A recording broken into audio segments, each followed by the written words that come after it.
today to discuss the 10th chapter of the Bhagavad Gita. 10th chapter is a very important chapter. So, thank you for joining us. Before I begin with the summary session, on the chat group, I'm sending the link to the Eventbrite for those of you who want to come to the August retreat.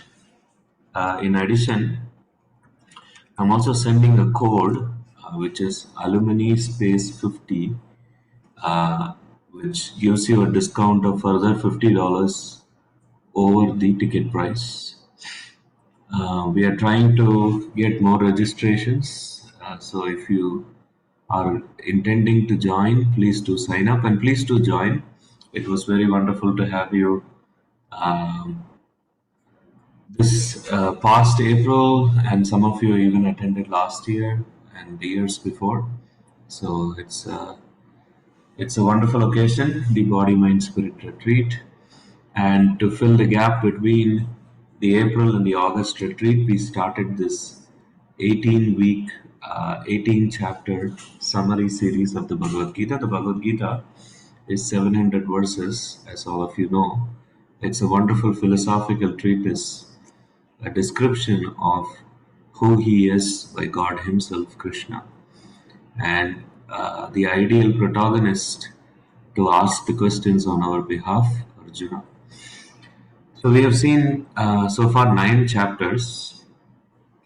I have mentioned this analogy before, but it's such a beautiful analogy, it behooves me to mention again. The whole Bhagavad Gita is compared to a treasure chest. Actually, the Bhagavad Gita occurs in the middle of the Mahabharata, which is like an epic. It has over 100,000 verses and deals with various subject matters from politics to medical science. And in the middle of this, there is this treasure chest that is the Bhagavad Gita. It occurs in the Bhishma Parva section of the Mahabharata. This treasure chest contains 18 chapters, as we all know. The first 6 chapters are compared to the base of the treasure chest, and they are on the topic of Karma Yoga. The top of the treasure chest, the lid or the cover, is compared to the last 6 chapters of the Bhagavad Gita on the topic of Jnana Yoga. The first 6 chapters on Karma Yoga, like we have seen before in this forum, is the journey of the individual. Krishna takes Arjuna from the point of severe doubt and self-doubt and reflection, slowly through defining to him what is his identity, defining to him what is his duty, giving him transcendental knowledge, making him understand how to become peaceful in life. Finally, the 6th chapter, he talks about mind control and meditation. So he takes Arjuna through this journey of self-discovery in the first 6 chapters. Then in the last 6 chapters, we will see Krishna primarily deals with the outside world and the relationship between the outside world and the living entities, between the outside world and God himself. So that section of the Bhagavad Gita is on Jnana Yoga, and it is compared to the lid of the treasure chest. The treasure itself is compared to the middle 6 chapters. The middle 6 chapters are on the topic of Bhakti Yoga. Bhakti means love, love of Godhead. Yoga generally refers to union with the Supreme, connecting with the Supreme, linking with the Supreme. The root of the word yoga is yuj, and yuj means linking. So linking with God by love, that is the topic of the middle 6 chapters. In these middle 6 chapters, we have seen the first 3. The first one was Krishna describing himself and his energies. Specifically, one of my favorite verses, which there is the analogy of the pearl necklace. Krishna compares himself to the thread of the pearl necklace. When we see a beautiful pearl necklace, we do not see the thread. But just like the thread holds the pearls together, Krishna holds everything together with his energies. Sutre Mani Gananiva. is the exact Sanskrit Sutre Mani Gananiva, which refers to the thread that holds the pearls together. Krishna further describes about himself and his energies in that chapter. Eighth chapter, Krishna describes, while the rest of the Bhagavad Gita is on the topic of how to live, the eighth chapter deals with how to die. Dying is very much part of living, and we saw this. Yamuna Prabhu took us through this chapter very wonderfully. And seminal verse of this eighth chapter, Antakale Chamameva Smaran Muktva Kalevaram. Krishna describes how at the time of death, when one remembers something, he becomes part of that nature. We have to train to remember Krishna at the time of death. We have to train to remember God with love at the time of death to become part of his loving nature. That is the big lesson from the 8th chapter of the Bhagavad Gita. Then we saw last week, again Yamuna Prabhu took the class out of turn because I was not well, but now I am, and I will take you through 10th and 11th chapters this week and next week. But 9th chapter is the central chapter of the Bhagavad Gita, along with the 10th chapter. 9th and 10th chapters are the central chapter of the Bhagavad Gita. So while the 6 central chapters, 7 to 12, are compared to the treasure in the treasure chest, the middle 2 chapters are even more special. They are the essence of the treasure. They are the essence of the treasure. Specifically, there are 4 verses today in the 10th chapter of the Bhagavad Gita, which are considered the essence of the entire Bhagavad Gita. Very important verses. The 9th chapter was on the topic of love. I will take you through the summary of the 9th chapter before I begin with the 10th chapter. 10th chapter will be how to love. Very, very advanced topic. We will see today, as I said in the WhatsApp message also, Krishna begins the first verse of the 10th chapter of the Bhagavad Gita by saying, I'll speak to you knowledge even higher than what I have spoken so far. The 10th chapter is the highest knowledge of the Bhagavad Gita. How to love God. Ultimately, that is the goal of human life, is to understand how to love God and to love God. The 11th chapter, chapter 11 in the US is bankruptcy. It's one of my favorite chapters because it bankrupts those who are morally not right. Krishna reveals his universal form, which bankrupts those who do not follow moral principles in life. And 12th chapter is on who is dear to Krishna, on the devotee. Very important topic. Last week, Yamuna Prabhu took us through this 9th chapter. The first 3 verses of the 9th chapter were on the topic of the king of education. The Raja Vidya Raja Guhyam is the second verse of the 9th chapter, which describes this. In the very first verse of the 9th chapter, Krishna uses 2 words, Guhyatamam and Anasuyave. He says why he speaks this most confidential knowledge to Arjuna. Guhyatamam refers to the most confidential knowledge. So there are various confidential knowledges given to us through the Bhagavad Gita. In the second chapter of the Bhagavad Gita, knowledge is given to us that we are not this body. We are that which is eternal, the spark of consciousness, the spark of energy, which is infinitesimal yet full of bliss and knowledge. That is who we really are, that which remains unchanging in us even when the body changes. The body that I currently have looks different and is different from the body I had 10 years ago, which is different from the body I had 20 years ago, and so on. The body changes. According to modern science, all the cells in the body die and are replaced by new cells over a period of 7 to 8 years. So, over a life of 70 to 90 years, we change the body multiple times in that way. But there is something that remains the same. That identity, that spark of consciousness, goes from this body to the next and to the next without changing. That is Atma. That is who we really are. That was revealed to us as confidential knowledge in the second chapter. Then, further in the 6th chapter, On the topic of mind control, Krishna says the first aspect of controlling your mind is to understand you are different from the mind. So, further, our identity is being revealed to us that we are not this body, but we are also not our mind. Descartes very famously said, I think, hence I am. That is one level of understanding of who we are.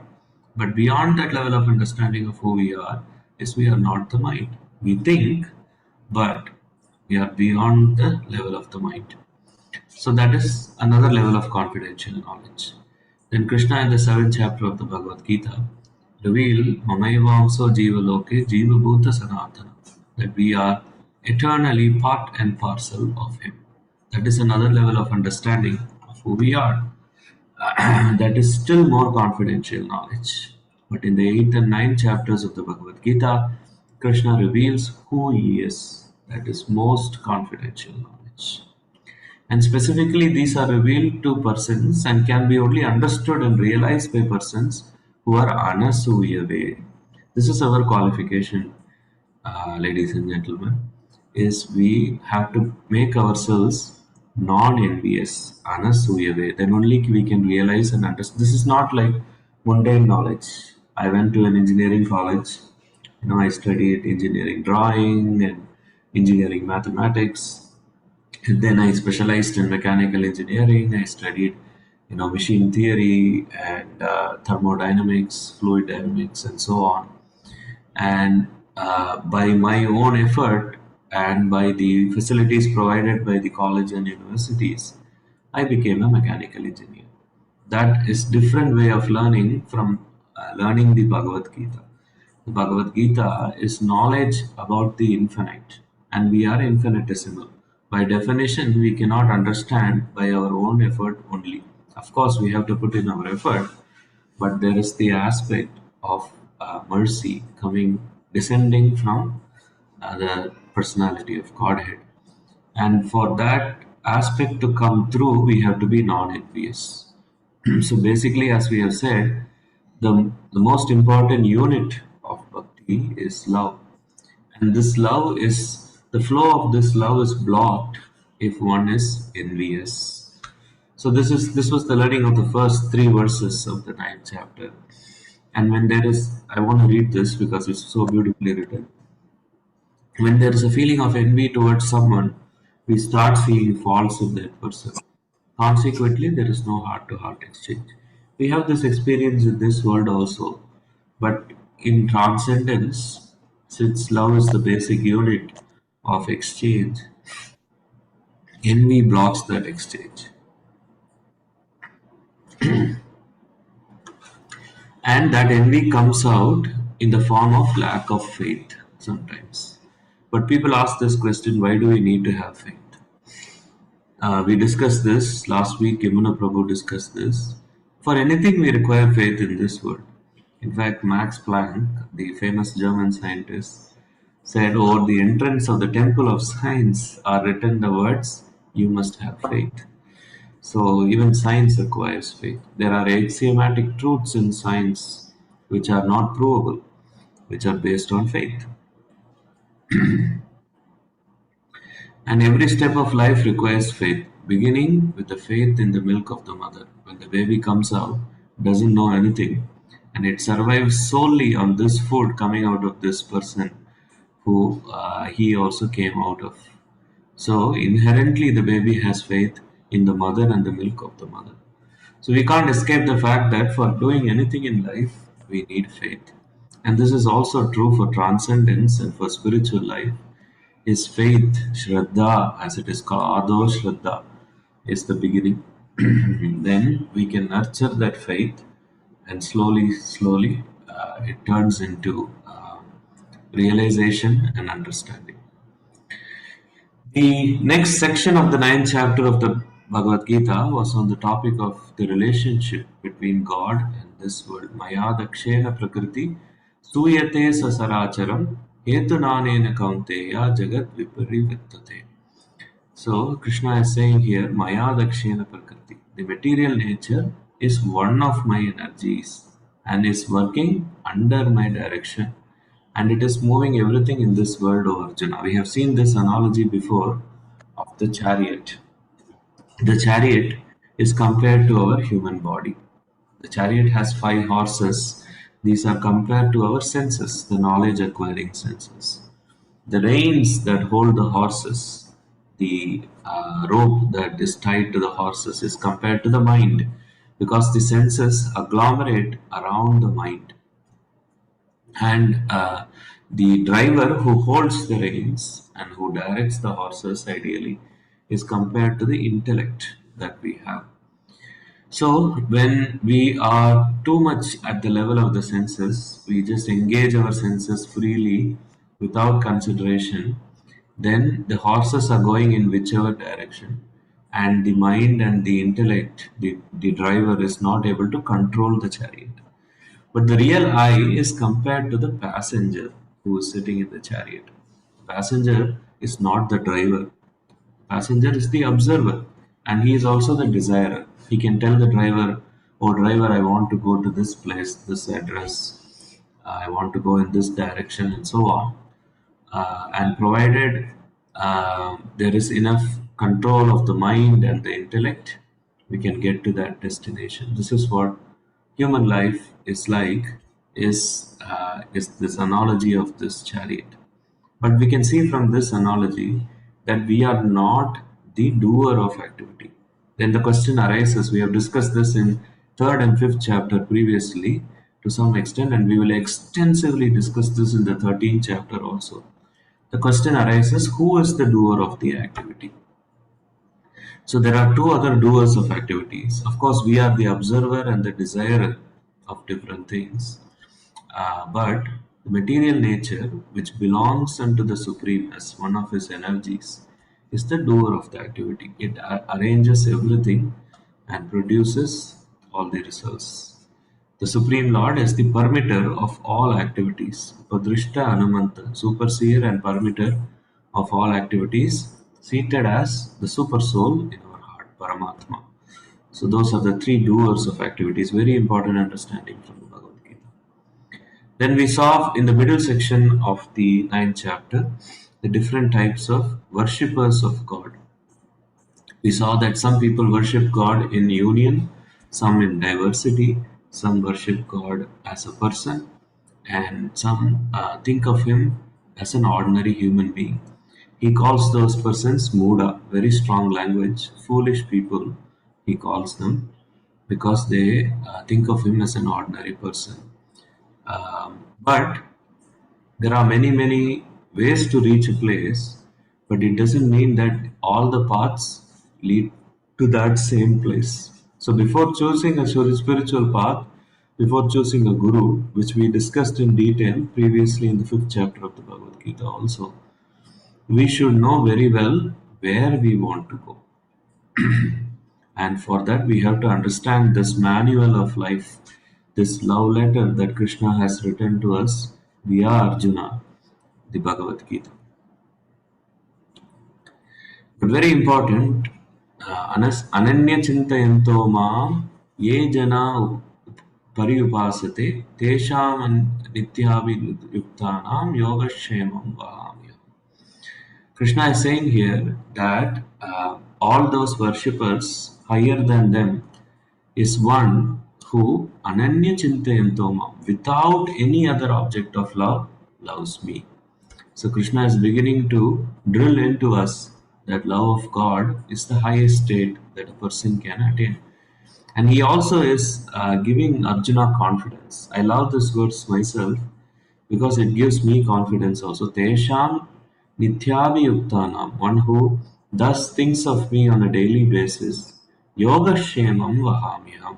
I carry what he has, I protect what he has, and I give him what he doesn't have. So when we act in union with the Supreme, our powers are magnified, our talents are magnified. When we think of ourselves as incapable of doing some service, for example, for the pleasure of the Supreme, because we are doing it in this Ananya Chinta Yantomam, in an undivided love format, paradigm, um, he gives us the ability to do that service, even if we are ourselves incapable. Very beautiful words. The final section of the ninth chapter, we saw the greatness of a person who loves Krishna. So, what is the qualification to serve you? Arjuna asks him. And Krishna says, only pure love is the qualification to serve me. And he gives such a simple formula. One of the services we can do to Krishna is whatever we eat, we can offer to Krishna. And it need not be complicated. We don't have to be sophisticated Michelin star cooks to offer to him. Patram pushpam phalam toyam yome bhaktya prayachati. Tad aham bhakti upahritam ashnami prayatatmana. I also don't know Sanskrit, but the language is so beautiful and it's very nice to meditate upon these words. Eventually, when you read the Bhagavad Gita again and again, I have read it a couple of dozen times myself, you begin to, by osmosis, imbibe the language rather than even learn it formally. It's very beautiful. Patram pushpam phalam toyam. A leaf, a flower, a fruit, or water you can offer to me with love. Krishna is Rasagrahi, as it is said in the Vedic literatures. He takes only the essence. We can be in wearing jeans and t-shirt. We can be wearing some kind of a ethnic dress. We can be wearing whatever we are wearing. The dress doesn't matter. The body doesn't matter. The essence is what is in the heart. As long as we offer to Him, even, and here He is speaking in singular, which is extraordinary. He is not saying, offer me leaves and flowers and fruits. He is saying, offer me a leaf, a flower, a fruit, and some water. So He's not asking for much. He is only asking for our love. And that love is bhakti, ladies and gentlemen. But Arjuna, speaking on our behalf, we might feel this way. I have felt this way multiple times. What if someone doesn't have that pure, simple love? Then Krishna gives us another way out. He says, do everything as an offering to me. Even if you are not pure, even if you are not simple and you cannot give me something with love, do it for me. And in this way, you will be freed from bondage. Whoever renders service unto me in devotion is a friend. So, very, very, very powerful instruction. And finally, Krishna ends the ninth chapter of the Bhagavad Gita with this seminal verse: Manmana bhavamat bhakto matyaji mam namaskuru mam eva esya yuktevam atmanam mat parayanam. Engage your mind always in thinking of me, become my devotee, offer obeisances unto me and worship me. Being completely absorbed in me, surely you will come to me. So he is clarifying the path of bhakti and the result. So now he said, always think of me and be absorbed in me. But how do we do that? That is the 10th chapter of the Bhagavad Gita. So the ninth chapter of the Bhagavad Gita beautifully takes us through what do we do? What is the uh, what does it mean to go beyond this materialistic way of life? It means to love God, and pure love of God is the highest state. There are many different kinds of worshippers of God, but of all of them, the highest is one who is manmana bhava, who is constantly thinking of God with love and devotion as a person. So, in the 10th chapter of the Bhagavad Gita, the question moves from why and what to how. Very, very important step in spiritual journey. We will see that as part of this chapter. And please stop me wherever you want. If you have any question, there is a raise hand feature in Zoom, and there is also you can also unmute. I have my speakers on and ask any question you want at any point. But getting into this 10th chapter, in the very first verse, like I mentioned earlier, Krishna is saying, because you are my friend, for your benefit, I shall speak further, giving you knowledge that is better than I have already explained. When I first read the Bhagavad Gita, this bothered me because in the ninth chapter, he said it is most confidential knowledge. and I'm giving it to you because you are non-envious, anasuyave. And we all saw that in the summary I just went through. And in the 10th chapter, he goes on to say this is even better than the 9th chapter. How can this be better? Because he's already explained love of God. But like I mentioned just now, how to attain love of God is a higher level of knowledge and understanding than what is love of God. So, very interesting. It took me a while to understand that. Here Krishna says, "You are my dear friend." And previously, if you remember, in the last verse of the 5th chapter of the Bhagavad Gita, Krishna gave the peace formula, right? Bhoktaram yajnitapasam sarvaloka maheshwaram suhridam sarvabhutanam jnatva mam shantirvichati. He said, "Jnatva mam shantirvichati."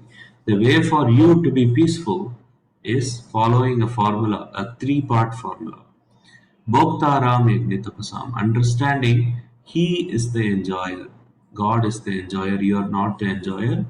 You are in service of God. Okay. Second, Sarvaloka Maheshwaram. He is the proprietor of everything. By corollary, we are not the proprietor of anything, including the dress we wear, including this body and the life here in the body. Nothing belongs unto us. The only thing that belongs unto us is love of God. Everything else belongs unto Krishna. You can imagine when we are able to realize that the pressure that is lifted from our shoulders, how we become peaceful immediately. We don't have to um, worry about owning this and owning that. Of course, if in the course of life we end up getting some things as property, we use it in His service. But we realize even those things that are in our name in terms of documents, the house we live in, the car we drive, doesn't really belong unto us. It belongs unto Krishna. Temporarily, we are the caretaker. Third, Suhridam Sarva Bhutana. He is the Suhrid of all the living entities. Here also, he is using the same word in the first verse of the 10th chapter, that he is the Suhrid of Krishna, of Arjuna. What does it mean? Suhrid means best friend. Actually, in Sanskrit, in English, which is a very simple language, there is the word friend, but in Sanskrit, there are four words for friend. There is Saha, Saka, there is Mitra, there is Bandhu, and there is Suhrid. These are different levels of friends. And of all the four levels, Suhrid refers to one's best friend. Krishna is the best friend of all living entities. So, along with understanding He is the supreme enjoyer, we are not. He is the supreme proprietor, we are not. If we also understand He is our best friend and our best friend owns everything, um, we can be truly peaceful in life. That was the essence of the 5th chapter of the Bhagavad Gita. And here he is talking about why he is speaking this topmost knowledge to Arjuna, and he is mentioning he again that I am your Suhrit, I am your best friend. He always thinks of our interest. That's what it means to be one's best friend, right? Without considering one's own interest, he thinks of our interest first, always. And then he moves on to the second verse where he says, Name Viddu Suragana Prabhavam na Maharshaya. No one knows me, neither my origin nor my opulences. Again, quite difficult to understand. How can no one know him? This also, I had a question for the longest time. How can no one know him? But then, when you think about it, and when you read the Bhagavad Gita again and again, it comes out that by definition, God is the source of everything, right? And when God is the source of everything, He is our source also. When something comes from something, that something cannot fully understand its source because it came from that source. For example, uh, a son, a very simple, mundane example, a son cannot know everything about the father.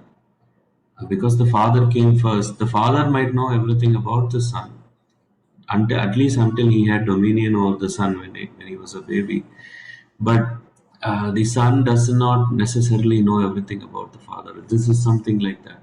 For us to understand our source, the source has to reveal that understanding to us. And Arjuna is very curious about this. He asks, so the demigods, the people who administer this universe, we have discussed this. Devatas or demigods is the word we have used so far. Are they, can they understand your origin and opulences? Krishna says no.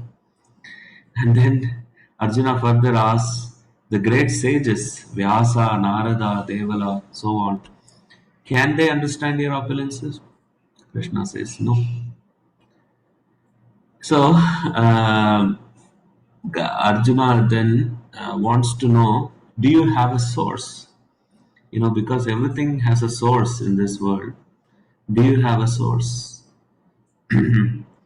Krishna says, I am Aja, which means I am unborn and beginningless.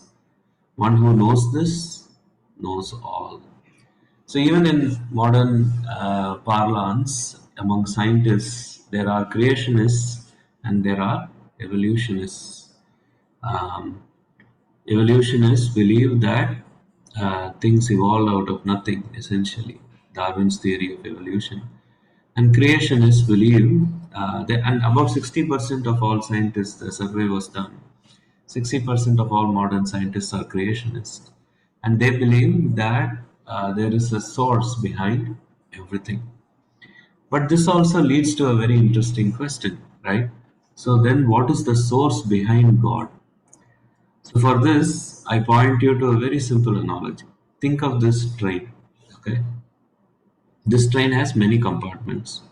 For example, this third compartment, what is it immediately driven by or pulled by? It's pulled by the second compartment, right? And what is the second compartment pulled by? The first compartment. And the first compartment by the engine. But people cannot go on and question what is the engine pulled by. Engine is the one that contains uh, the ability to move the whole train. Similarly, God by definition doesn't have a source. He is Aja. And it requires some amount of faith to accept this in the beginning. But as you practice devotional service, this comes out very naturally. As you imbibe and live the Bhagavad Gita day to day, this is realized in your heart. Krishna reveals this understanding in our heart. Arjuna but wants to know further. He says, but these great personalities, the sages, they have great qualities. How do they not know you? Krishna says, all the various qualities of these living beings are created by me alone. I am the source of those good qualities. I am the ability in man. In the seventh chapter of the Bhagavad Gita, Krishna said, if you remember, I am the ability in man. So when we see an extraordinary sportsman do something amazing that is hardly believable, like Usain Bolt running the 100 meters in 9 plus seconds, we realize when we see that, we should remember that this ability comes from Krishna. And Krishna further describes the great sages that are there. But factually, one who factually knows these opulences come from me is always connected to me. So Krishna is saying, I don't have a source. I am like the engine of the train. Uh, the all the compartments of the train, all the people in the train, they all have a source, and that is me. But I don't have a source. And he is further saying, um, understanding these opulences of mine, one is always connected to me. That's what I mean when I say, when we see the ability of some people to do extraordinary things, we should remember and we should know that this comes from God, this comes from Krishna. So that leads Krishna to speak the Chatusloki verses of the Bhagavad Gita. When I began in the introduction session about 12 weeks ago now, or 10 weeks ago now, we discussed that there are 700 verses in the Bhagavad Gita, right? And about 90% of the verses are spoken by Krishna, about 7 or 8% by Arjuna, and the rest by Sanjaya.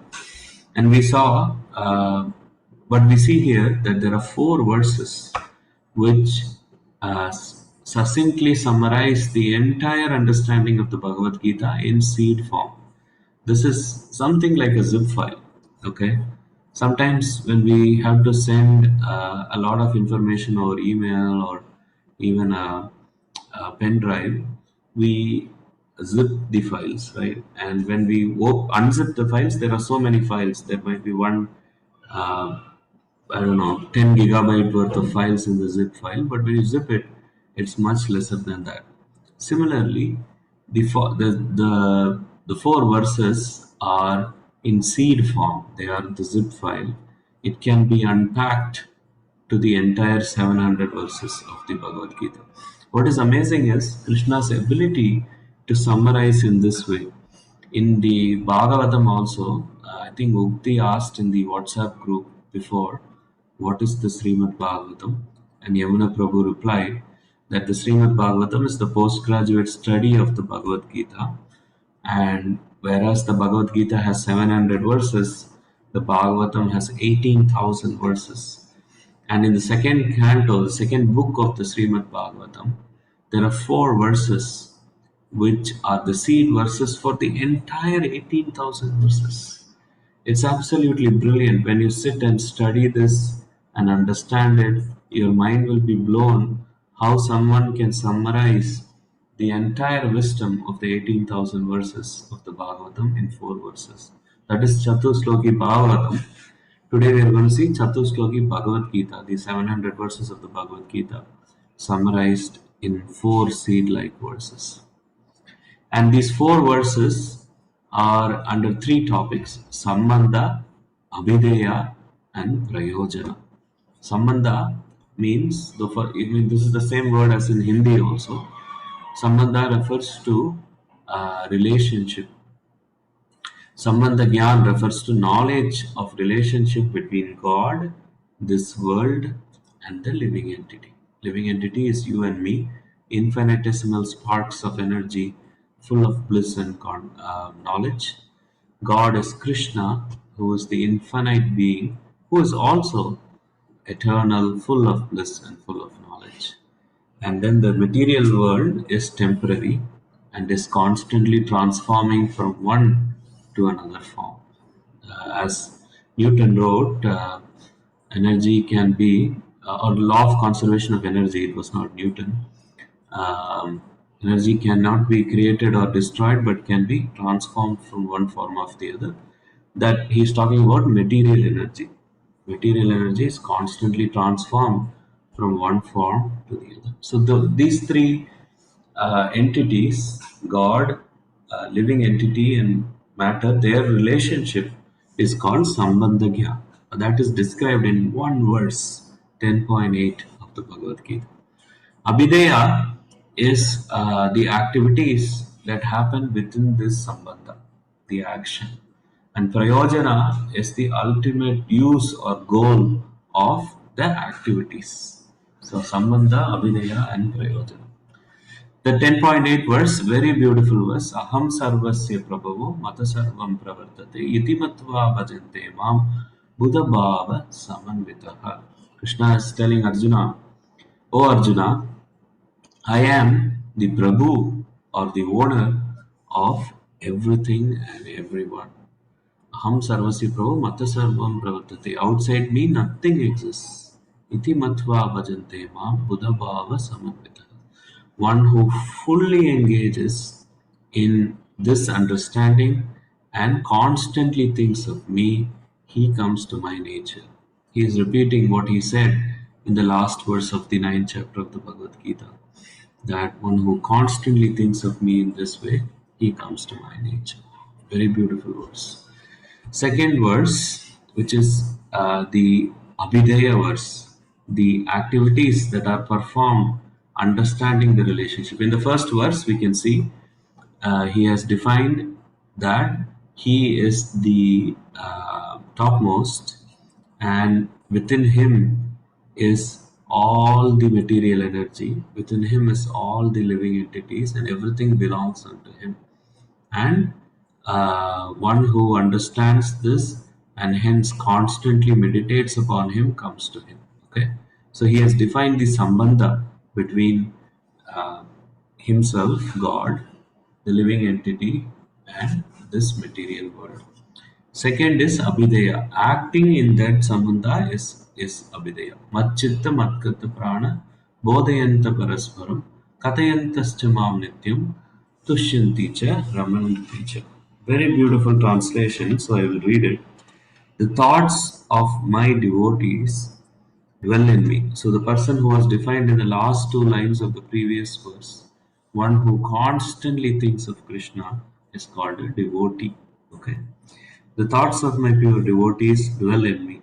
Their lives are fully devoted to my service, and they derive great satisfaction and bliss from always enlightening one another and conversing about me. So, these are the activities of one who is in perfect understanding of that sambandha that we discussed in the eighth verse. One who is in perfect understanding of that sambandha, he how does he act? He constantly is devoted to God, and he derives great satisfaction and bliss from enlightening one another and conversing about me, like we are trying to do in this forum. तेषां सततयुक्तानां भजतां प्रीतिपूर्वकं ददामि बुद्धियोगं तं येन माम् उपयन्ति ते. So this is prayojana. Prayojana is the ultimate goal.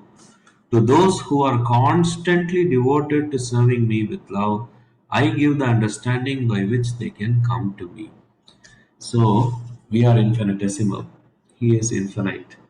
For us to receive the understanding of how to go back to Him via the Bhagavad Gita, it has to come from Him. So those who are devoted to me, to serving me with love, I give that understanding, Krishna says in the Bhagavad Gita. And he expands that on the 11th verse to show them special mercy, dwelling in their heart. I destroy the shining lamp of knowledge. I destroy with the shining lamp of knowledge the darkness born of ignorance. So, this is how the anarthas in our heart are overcome. People often ask the question, if we have these anarthas and if we are infinitesimal and have limited power, how do we overcome them? By His mercy. When we act in a way we are devoted to Him, even if we are not pure, slowly He lights the lamp of knowledge within our heart. This is how we understand the Bhagavad Gita. This is why one has to be non envious to understand the Bhagavad Gita. It's just like Arjuna did at the end of the first chapter of the Bhagavad Gita. He set aside his bow and arrow and he sat down. Just like that, he sat down and he surrendered himself to Krishna. Just like that, we have to set aside our ego, our previous conditioning, our previous uh, understandings of what the world is, and receive the Bhagavad Gita as it is. Then only He can light the lamp of knowledge within our heart so that the nescience of ignorance is destroyed. The root cause of all suffering in this world, ladies and gentlemen, is ignorance.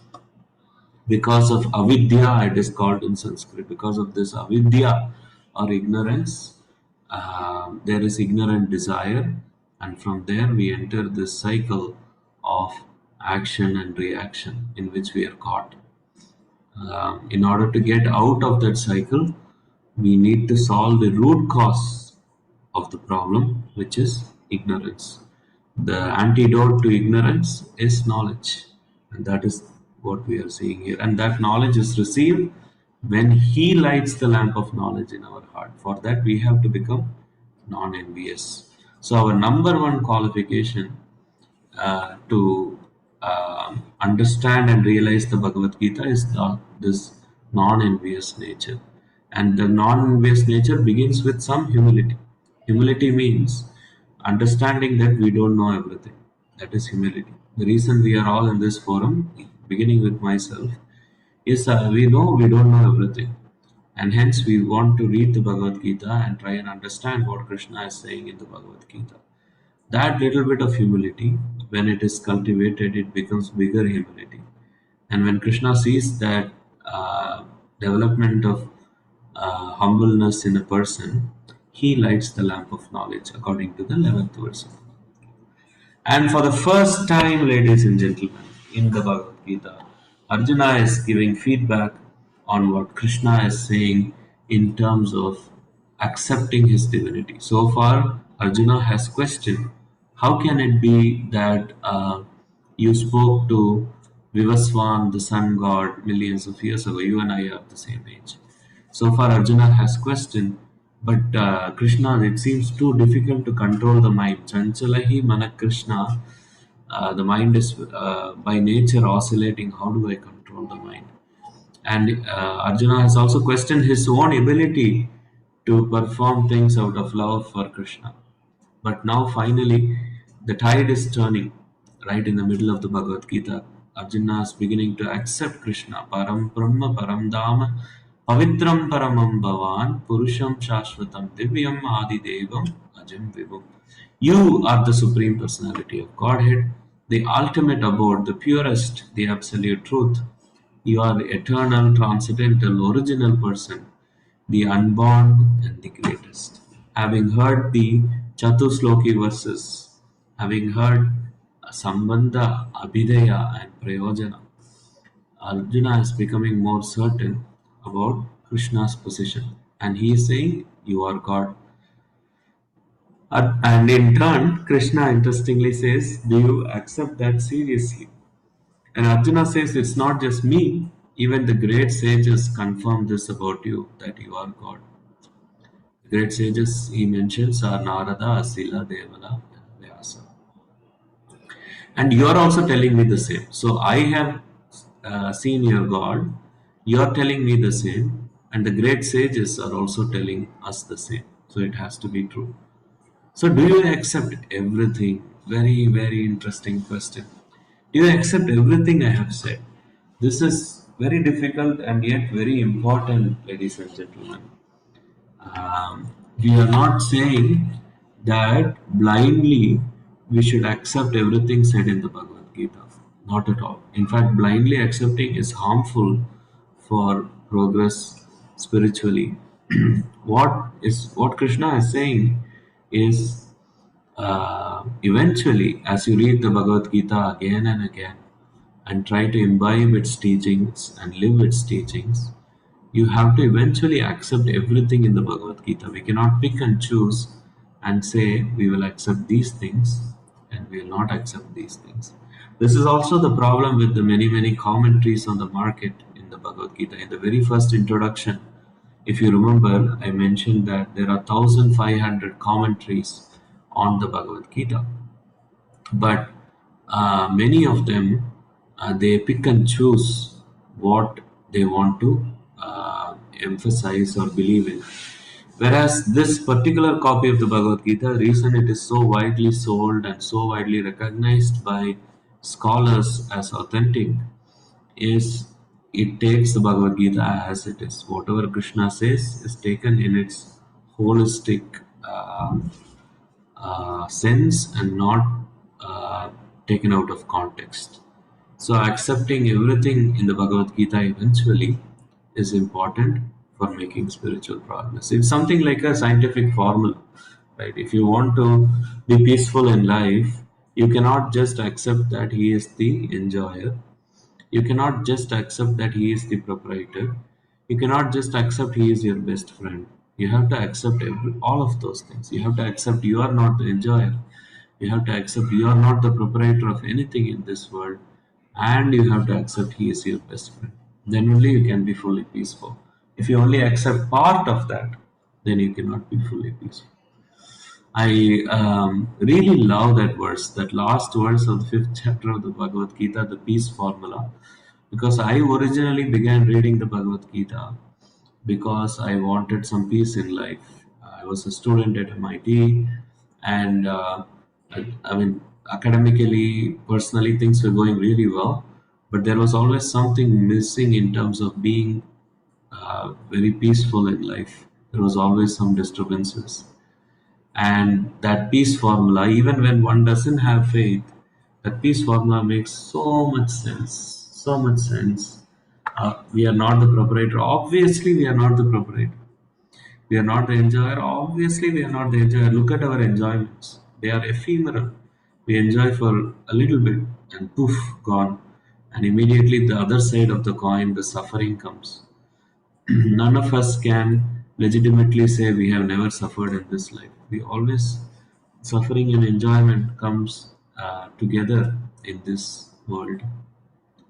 And obviously, he is our best friend because he is with us in whatever form we are, whatever nature we have, he is constantly with us. So when we accept things holistically, then we can make spiritual progress. Then Arjuna asks three questions in the 17th verse. How shall I constantly think of you? How shall I know you?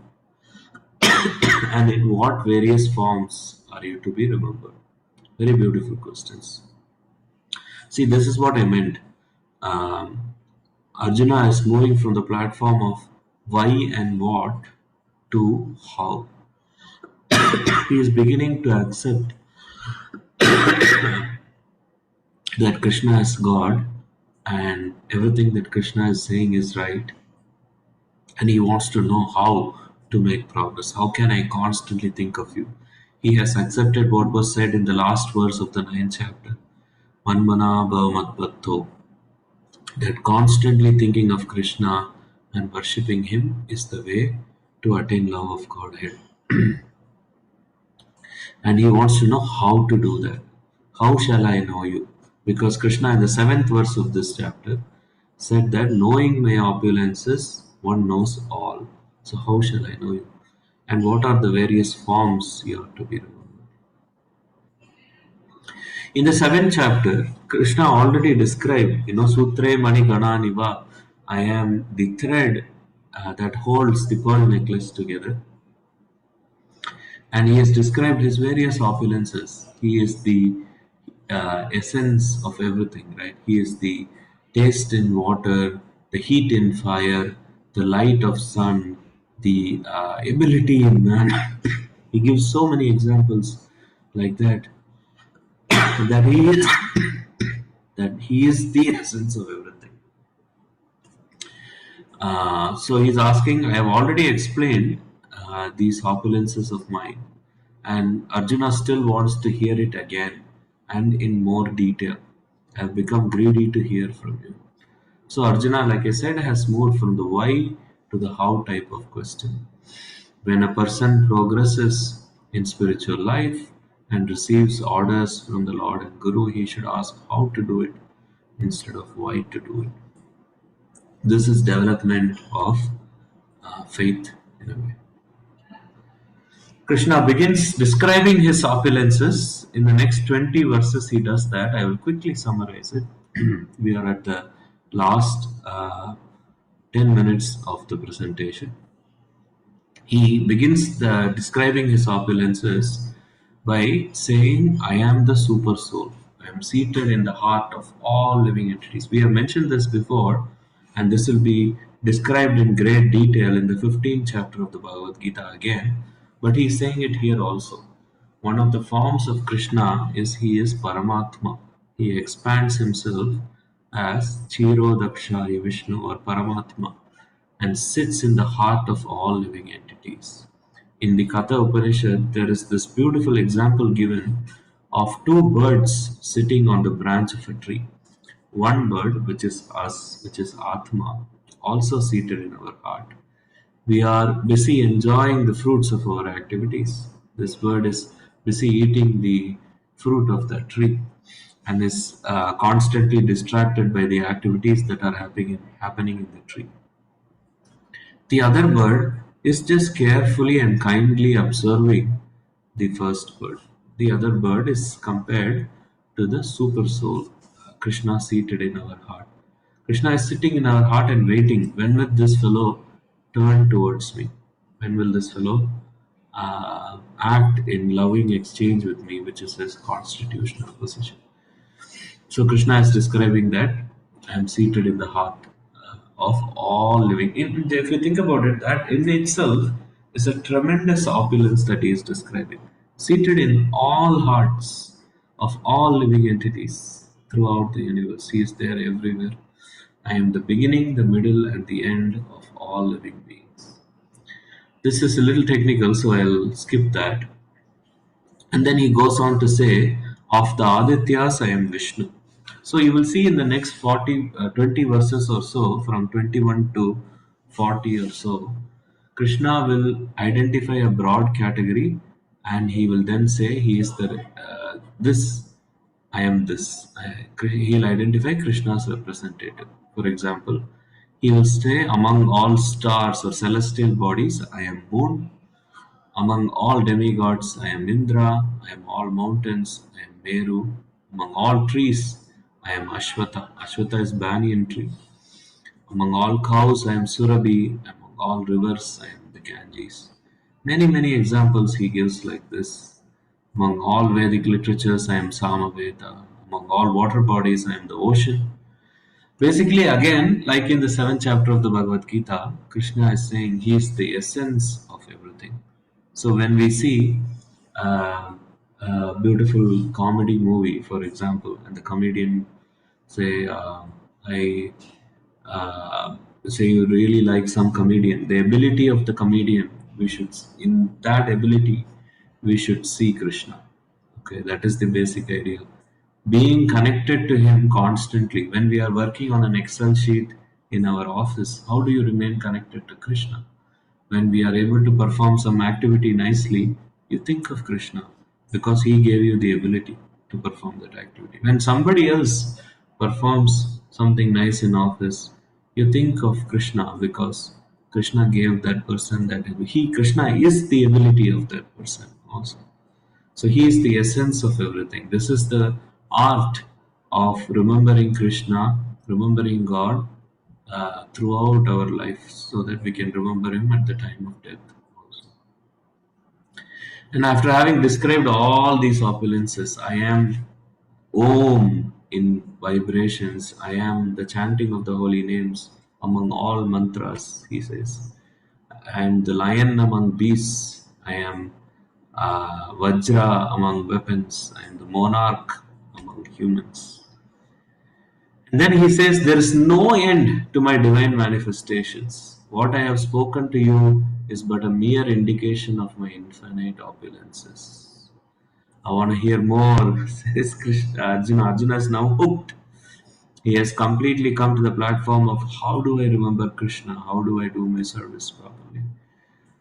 Know that all opulent, beautiful, and glorious creations spring from me, but are a spark of my splendor. Everything that we see, if we see a beautiful sunrise, that is Krishna.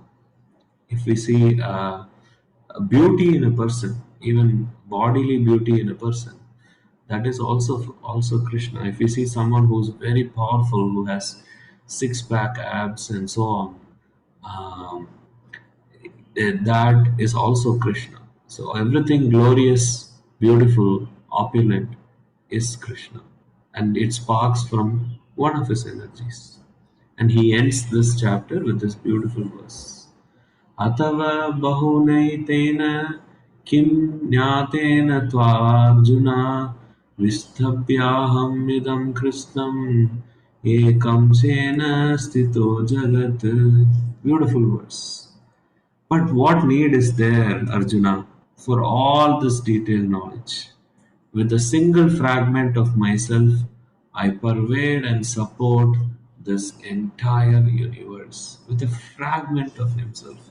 With a fragment of himself. When we say Krishna is infinite, we cannot imagine this infinity. Obviously, there are bigger infinities and smaller infinities. In mathematics also, the set of natural numbers is a very big infinity. There are many, many natural numbers. But within that, the set of odd numbers is also infinite, but a smaller infinity, you know. And within that, the set of there will be another kind which is a smaller infinity. So Krishna is the ultimate infinite. He unimaginably infinite he is, and we are infinitesimal, extending to zero plus. How can we understand his opulences, right? Only when he reveals it in our heart, we can understand it. With a single fragment of myself, I pervade and support this entire universe. So, in this chapter that we just saw the summary of, that beautiful 10th chapter, Opulences of Absolute. In the first 7 verses, Krishna describes how he is the source of all and he has no source. We saw the Chatusloki verses, the 4 verses which are on Sambandha, Abhidaya, and Prayojana, which is the zip file to the entire 700 verses of the Bhagavad Gita. We saw for the first time in the Bhagavad Gita, Arjuna accepts Krishna's divinity, Krishna's supremacy, and he wants to hear his opulences in detail, which Krishna describes to Arjuna his various opulences in detail. So that is a summary. It's a very wonderful chapter, and it requires many hours of treatment, to be honest. And I myself am quite limited in my realizations, but I've done my best. Hopefully, it's been helpful. Any thoughts, questions, discussions, please?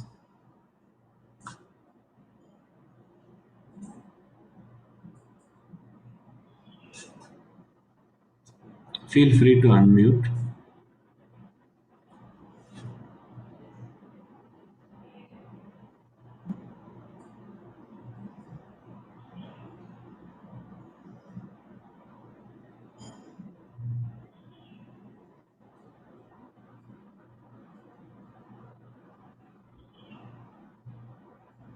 I will wait.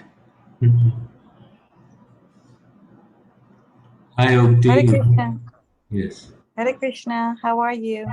I am good. How are you?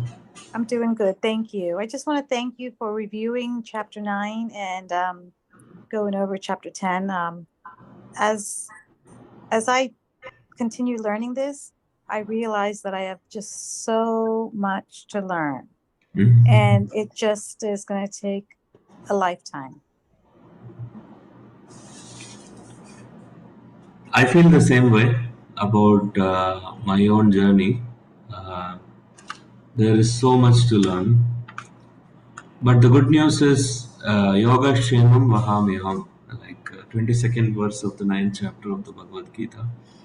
Krishna carries what we know and he will give us what we don't know. We just have to serve him.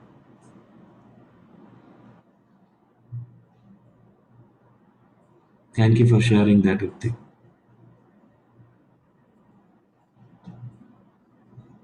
Anyone else?